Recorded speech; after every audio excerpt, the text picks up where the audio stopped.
What? Wait, don't fucking laugh at my shorts. What's wrong with them? Behave, I have not skipped leg day.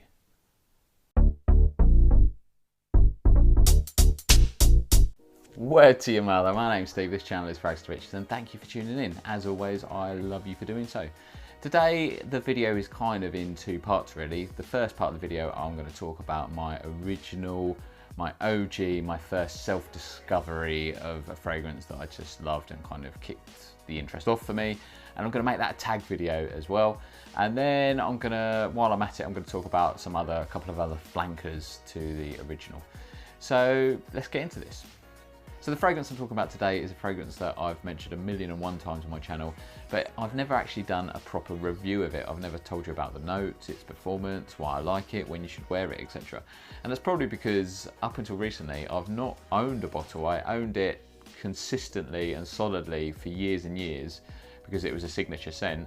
And then I kind of got into fragrance and went off on a tangent, and only recently I picked up another bottle of the original. So I thought I'd kind of come back full circle and tell you a bit about that fragrance and then mention some of its flankers. So the fragrance I'm talking about is Emporio Armani's Diamonds. This fragrance was released in 2008, and then for the notes at the top you're going to get bergamot, you're going to get Gaiac wood, vetiver in the mids along with cedar, Sichuan pepper, and in the base you've got cacao and amber. Now, just like a comedian that just kind of regurgitates some of their greatest hits, I'm going to tell you the same old story that you've heard 1,000,001 times. So this Armani Diamonds was the first self-discovered fragrance for me. So I'd owned fragrances before that, but typically they were recommendations or they were purchased by girlfriends, or I was copying my brother or someone else like that. So this is the first fragrance that it was a self-discovery. I was on holiday in Tenerife and we were just bored and we were mooching around, and we went into a fragrance shop and I smelt this, and from the moment I smelt it, I was like, wow, that's like really nice. I really like it. It's got quite a sort of fresh, sharp opening, probably from the bergamot. And then you kind of, the main player that kind of brings this fragrance kind of together is the cacao. So the cacao in the base comes through fairly early on to give this kind of quite nice sweetness, but it's balanced off with some of those woods and the amber. So basically you're left with, and the pepper is very prominent. So with this fragrance, it's kind of a juxtaposition between like that sort of quite fresh, sharp opening, which does sort of balance off, and then it dries down to a kind of sweet yet spicy fragrance. So the cacao really and the amber gives it this kind of quite nice sort of sweetness and mass appeal, and then the pepper gives it a kind of a bit more of a daring kind of spiciness to it. And it's just a fragrance that I just really kind of fell in love with, to be honest. I don't know when that was that I originally smelt it. I think it was quite new when it first came out. So yeah, it was probably about a year or two old when I smelt it. So it was kind of quite prominent in the shops and they was pushing it, but it's still about today. And I didn't buy it there and then. I actually got home off holiday. I might have actually bought it in the airport on the way back, to be honest. I think that's what I did. And basically it became my signature scent for kind of nice occasions and going out and clubbing, etc. So it is probably my most complimented fragrance, which is kind of obvious because if you throw enough shit at the wall, eventually something's gonna stick, because I just wore it a lot. So, but I think smelling it now, I got this on eBay fairly recently, and I've checked the batch code and stuff, so it seems all legit, but it does seem like it has been reformulated a little bit from what I remember. What you'll get is the opening, it projects like an absolute beast for like the first hour or two. It's really prominent, and I was quite guilty of going a bit over the top and a bit too heavy on the trigger.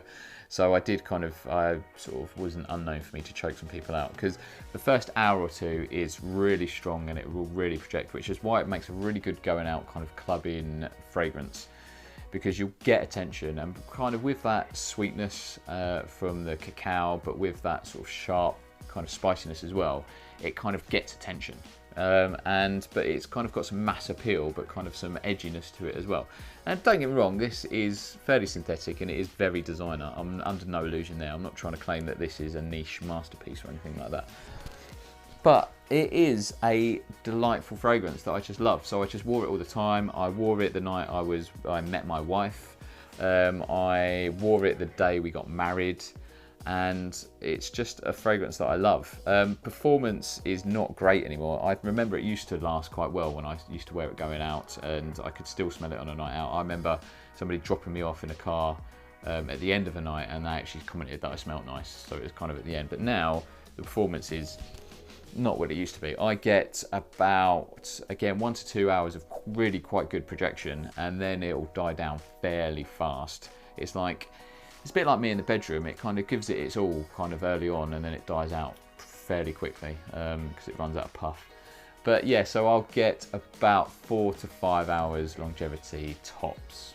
For occasions, as I've already said, this is very much a kind of attention-seeking fragrance, but in a mass appealing way. So it'd work really well on dates, going out, and I have obviously wore it on my wedding day, etc. So it would work quite nice as well if you're dressed smart in a suit or something like that. But it is, what I would say is this version, the original, is more for like a younger crowd, probably more for people in their 20s. I mean, I'm not in my 20s anymore, but I still rock this purely because I love it so. So this is where I'm going to make it a tag video. So that is the first fragrance that I self-discovered that kind of got me interested in discovering more. So I want to find out, and I'm going to tag some fragrance reviewers to tell me about theirs. Now, the rules are to this because there was a similar tag recently where it's kind of like your first few fragrances, but I emphasize this must be a self-discovery. So gifts from girlfriends, boyfriends, family members, etc. do not count. Recommendations do not count. And smelling it on your brother, your dad or colleague or something and then go in and get it yourself, that does not count. It's got to be the first fragrance that you self-discovered. So you walked into a shop, you smelt it, you fell in love with it, you bought it, and then how that kind of kicked things off and wanting to find more. So it's likely that this is going to be a kind of designer fragrance that's fairly mainstream because it's readily available in this shop to sample and try. So the fragrance reviewers that I'm going to tag, I'm going to keep it this side of the pond. So I'm going to tag Bilal at Sentimental because I know he's got a massive collection, and from niche through to kind of clones to designer and all sorts. So I'd like to know what kind of kicked it off for him, but again, self-discovery. I'll tag Chris at Fragmental because I always do, and yeah, I'm sure he loves just that more content to squeeze into his schedule. And I'll also tag George, the Fragrance Apprentice. Now George is one of the original reviewers who's been doing this forever. So George, you've probably already done a video on your first fragrance and what got you into fragrances, and I probably haven't seen it because I can't be asked to watch your back catalogue. So I'm sorry if this is recycling, but you're gonna have to do it again and kind of refresh us and refresh our memories and tell me about it. So that's the tag. So yeah, I want to know about your first self-discovered fragrance that kind of got you into this and wanted you to discover some more. So that's the tag part of this video done, and now I'm going to tell you about a couple of the flankers that I also own. The next fragrance I'm going to talk about is a fragrance that you're familiar with. It's featured in my top 10 fragrances for life, and I did a video when I blind bought it in the Black Friday sales as well. And that fragrance is Armani Diamonds Black Carrat. Now, Armani Diamonds Black Carrat is a smoother, kind of more sophisticated version. They've tweaked some of the notes. It's very much the same DNA, but they've kind of tweaked the notes with regards to where they sit in the pyramid to make it a more sophisticated, smoother version. So at the top, you've still got the bergamot. They've moved the pepper into the top notes. In the mid, you've got some benzoin, and the cacao is still there.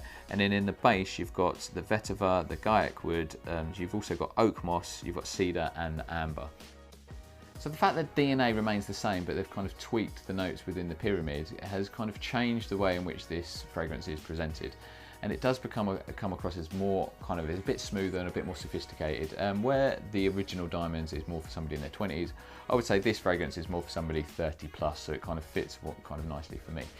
They've made it so it's not as, so the cacao is still there, and along with the benzoin, so it's still got some sweetness, but the benzoin is not that prominent, to be honest.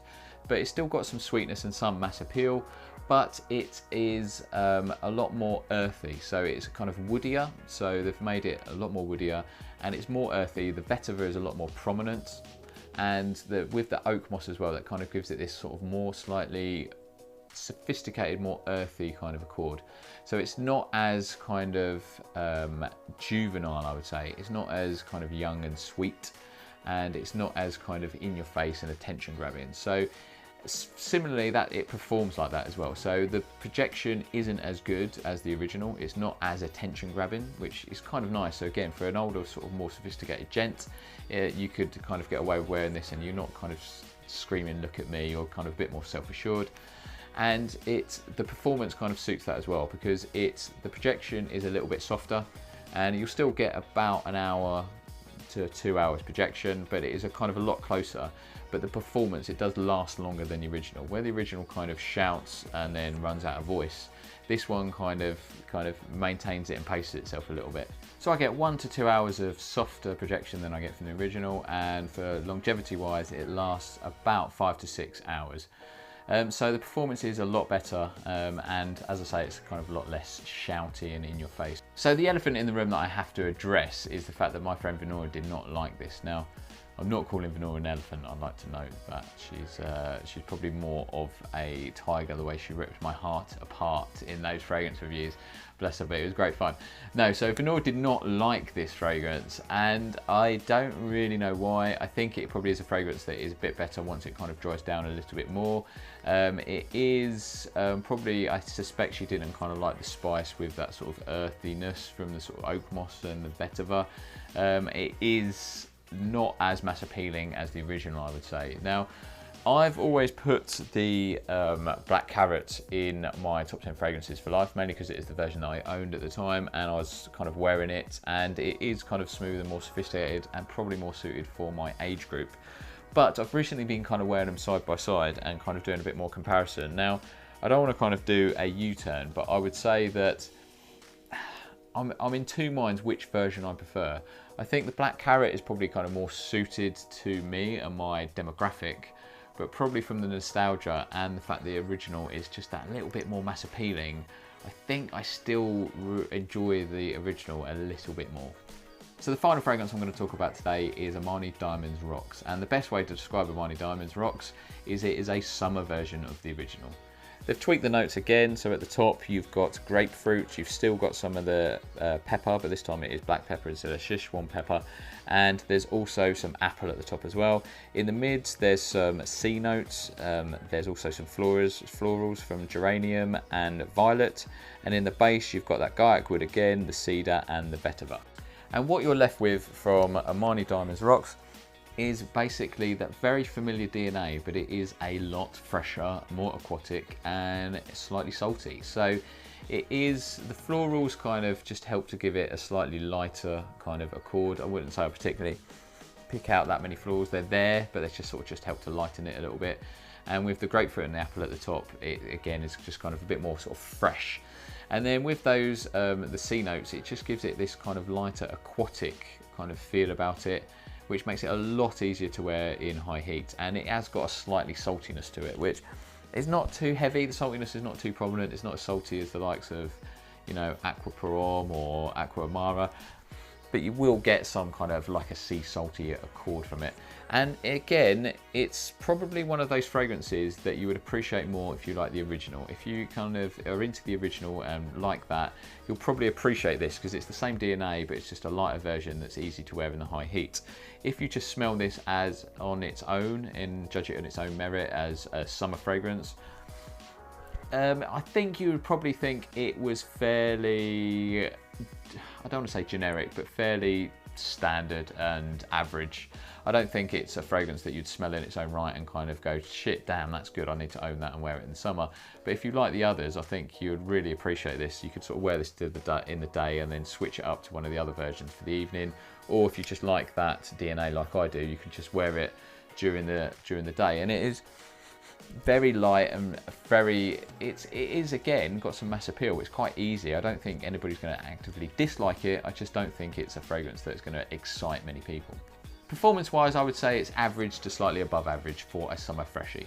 I get kind of performance in the realms of about 4 to 5 hours again, and the projection is quite good for the first hour, and then it sort of is fairly soft, but it is there and you kind of can pick it up. So again, like most summer freshies, you might need to reapply it, but it is actually, I would say, average to slightly above average on the performance side of things. So that's it, that's my summary of the Armani Diamonds range along with a tag video. So I hope you've enjoyed this video. If you have, please give it a thumbs up, it really helps me grow the channel. And as always, please hit that subscribe button, you know the score. Thanks again for watching, I will see you for the next one, much love.